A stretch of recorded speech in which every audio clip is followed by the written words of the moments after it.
I'm going to be painting a step-by-step fun sketchbook Christmas card of winter trees, and it's a landscape watercolour tutorial.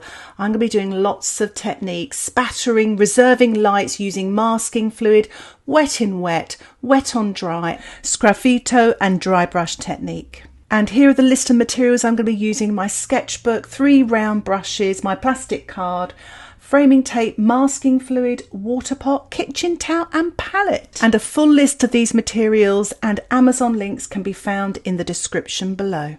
I'm using 3 primary colours, indigo and white gouache. You can find alternatives in the description below. So, shall we get started? Here's my little sketchbook, and I've drawn the little tree with the distant trees with an HB pencil. So I'm using a small old brush here, and I've actually put some liquid soap on it, hand soap, just to protect the brush while I'm putting on the masking fluid.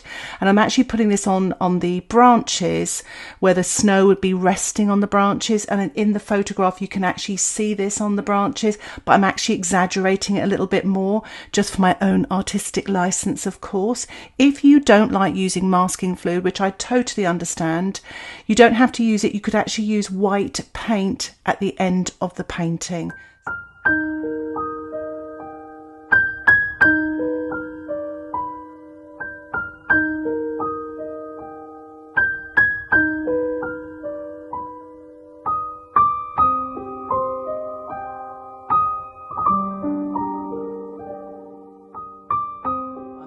I'm mixing up now a puddle of pink, a puddle of yellow ochre and a puddle of blue.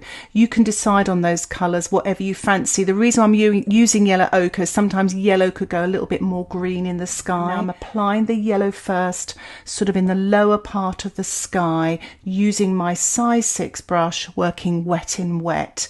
Now I'm adding the pink. This pink I'm using is Ochre Rose. With the size 6 brush, I'm just putting a little touch of that in the top part of the sky as well. And now I'm putting a little bit of the phthalo blue, but you could use Prussian blue or even ultramarine if you fancied, or indigo. And I'm painting this wet in the sky and leaving gaps here and there, just sort of, you know, so you've got that pinky glow coming through. As you go towards the horizon, just make those gaps a little bit smaller and try not to get the blue on the yellow, which I just did here. Just ignore my little mistake there, because it does go a little bit green, so keep the blue away from the yellow if you can. Softening that colour now, paling it towards that pencil line. So I'm wetting the sort of the snow area, and I'm just using the colours of the sky, a bit paler though in the snow, because I want obviously the snow to look really white. So I've used a touch of yellow and then a touch of the sort of violet and pink mixed together, just to give that little sort of colour in the snow. And this is all wet in wet. So I've allowed my painting to dry, and I've given it a blow dry just to make sure it's absolutely dry. And I'm mixing up some of the phthalo blue with a touch of the pink, just to make a very sort of bluish purpley colour. But I want to create distance here. I don't want any bright colours. I want to make sure this looks really far away. So I'm using a size 2 brush here, but you could use your size 6 as well, or a size 4. And I'm just sort of painting this on wet on dry, just really sort of carefully, and just show you using the tip of the brush to kind of give a little bit of a hint at the top of these trees in the distance. And I've just rinsed my brush and just using water now just to soften that. So I just want to create distance here, so I don't want anything too dark. I want to make sure this looks miles away. So I'm just softening it there, making it fade as it goes to the left.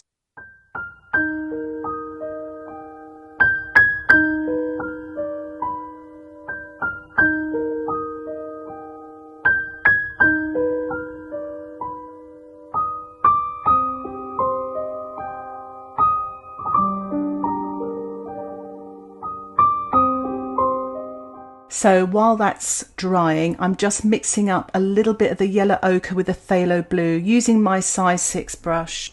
As you can see here, I've got a lighter green, and then I'm putting a little bit more phthalo blue to make a more of a bluey, a darker green. I decided I wanted to add a little bit more yellow ochre to have a slightly lighter green for those very sort of trees behind the darker trees.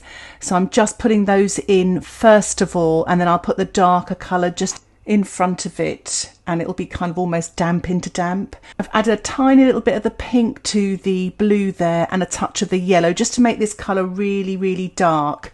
And I'm painting this wet on dry. What I thought I'd do is just paint sort of a line, well, not so much a line, but block in a long shape just along the bottom. So I want to be able to sort of manoeuvre it and put these conifer trees in, sort of just pushing it into that lighter green behind. While the paint is damp, I'm going to use my plastic card just to kind of draw lines in and scratch off. And this is the sgraffito, where you're scratching in and you're getting sort of the underpainting showing through, sort of scratching in with my card, sgraffito, and just getting some more texture.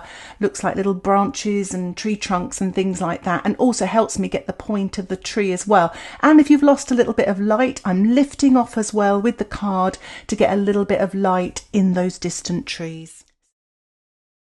So I'm mixing up a little bit of indigo here, really nice and dark and creamy, and I'm painting the tree trunk. I'm using my size 2 brush, and this is wet on dry. Take your time, there's no rush painting winter trees. You can really go as slow as you like. I'm painting underneath the masking fluid, as you notice there, so remember that. So obviously you want that on top.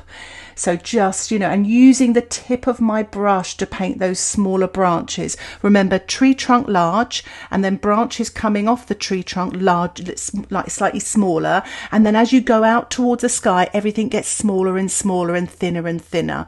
So just take the pressure off your brush and just use the tip of the brush for those very, very small twigs and tiny branches. If it helps, you can use a liner brush. Remember, you can use a twig as well. So whatever works for you, I mean for the very small branches, that is.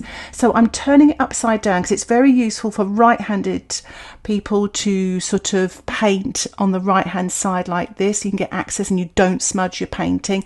And also, if you're left-handed as well, you can actually work on the left-hand side.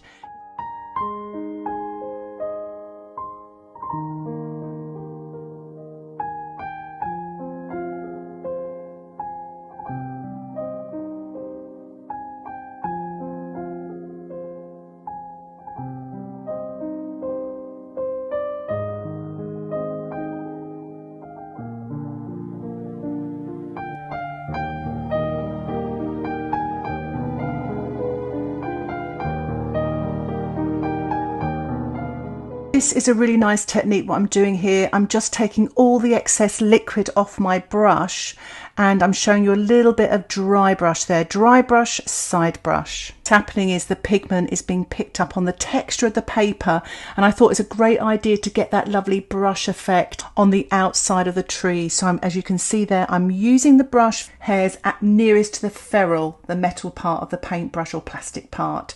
So you're kind of sort of don't paint with the tip of the brush, paint with the side of the brush, and you get much more of a dry brush effect. But do practice it. It's a really useful technique, but don't use your best brushes because you are giving them a little bit of a workout there. I've mixed up some of the pink and the blue, and I'm just painting some shadow under the tree, and it's really nice because it's nice and clear in the photograph. I'm rinsing my brush, taking the excess liquid off, and I'm just softening there, just softening. So the shadow's the darkest right underneath the tree, and I'm just softening there with my size 6 brush, just diluting again, taking the excess water off and just softening that shadow. As the shadow comes towards us, you just get paler and paler.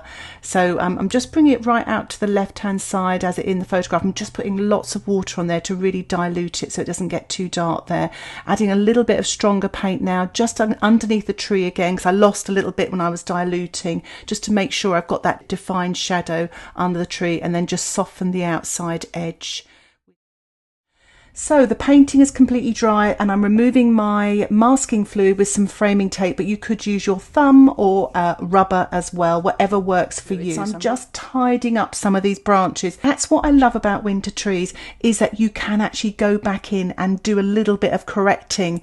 It's not too scary to do them, even though they might be quite busy and there's a lot of detail. You can really sort of take your time with them and change things. As you can see, that's what I'm doing here. And I'm using my size 2 brush, and I'm using the indigo paint, and it's wet on dry.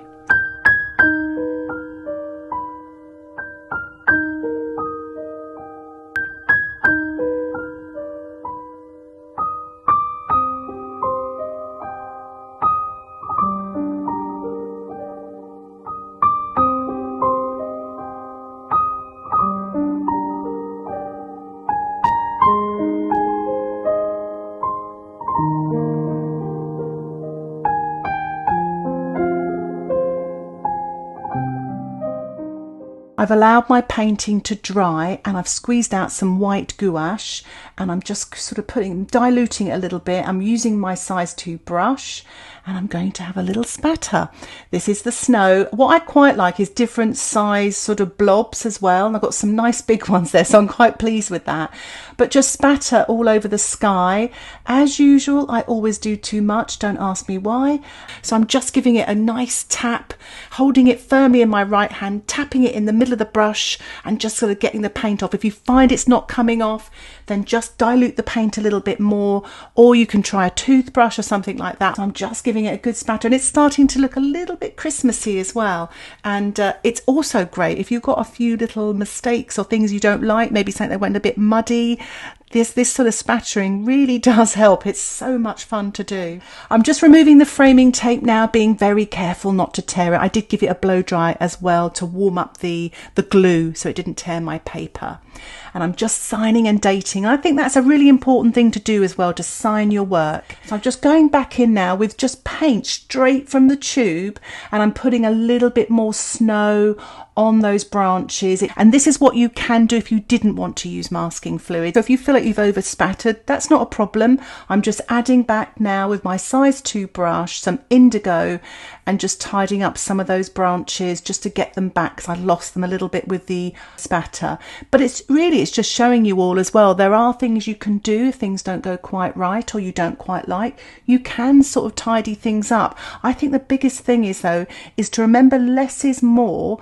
But even when you are actually maybe correcting mistakes, try to be minimalist when you do that. Don't try to overdo it and get carried away. There is so much detail on the tree here. It was a good opportunity now to put some smaller little branches in as well. And I love painting branches, as you probably have seen from lots of my tutorials. I've given it one last little spatter. I will definitely leave it there for now. I really hope you've enjoyed this little tutorial of a winter tree with snow, and maybe inspire you to use your sketchbooks or paint a Christmas card and use these really lovely techniques: the masking fluid, the spattering, the sgraffito, the dry brush technique. They can all be transferred to different sort of paintings. If you have any comments about this tutorial or questions, please put them in the comments section below. I would love to hear from you. And if you'd like to see more tutorials like this, don't forget to subscribe to my channel, where you'll get updates of my latest tutorials. And if you'd like to get access to my weekly exclusive tutorials, why not think about joining my Patreon membership? You will also get access to downloadable outline sketches, and you can cancel the membership anytime. Thank you so much for watching this tutorial. Happy Christmas card painting. Bye for now.